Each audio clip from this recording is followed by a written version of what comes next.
कंधमाल लोकसभा आसन सांसद प्रार्थी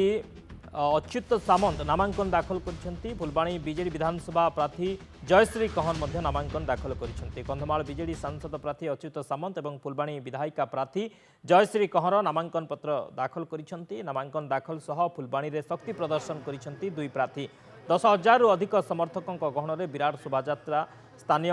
मादिकुंदा छकरू दधी बामन मंदिर में पहुंची पूजार्चना करते उभय प्रार्थी फुलबाणी सहर परिक्रमा करने सह स्थानीय बिजू पट्टनायक छकरे बिजुबाबू प्रतिमूर्ति में पुष्पमाल्य अर्पण करते पर लोकसभा प्रार्थी अच्युत सामंत कंधमाल जिलापाल कार्यालय में पहुंची नामांकन पत्र दाखल करते फुलबाणी उपजिलापाल कार्यालय में फुलबाणी विधानसभा प्रार्थी जयश्री कहर प्रार्थीपत्र दाखल कर शोभा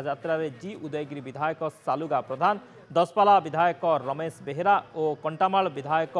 प्रार्थी समेत बीजेडी कर्मी उपस्थित थे।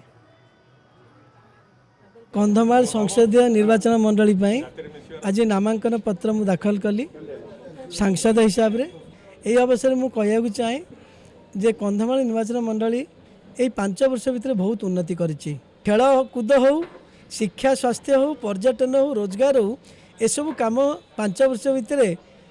राज्य सरकार तरफ जी कराई मुझे से किसी आड कर मानवर मुख्यमंत्री जो जन्म ठू मृत्यु पर्यंत एवं प्रत्येक आम कंधमाल जिले में जो विकास धारा स्वास्थ्य हो शिक्षा हो कृषि हो गमनागमन हो प्रत्येक क्षेत्र में केमती आहरी विकास हम आहरी से विकासटा केमती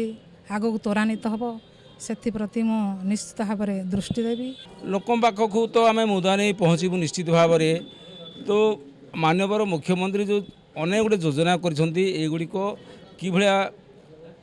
पहुँची मानवर मुख्यमंत्री विशेषकर जो माँ मान जो अनेक गुड़े योजना कर गुड़ाक नहीं आम लोकों पाखक मुदा पहुँचाबू।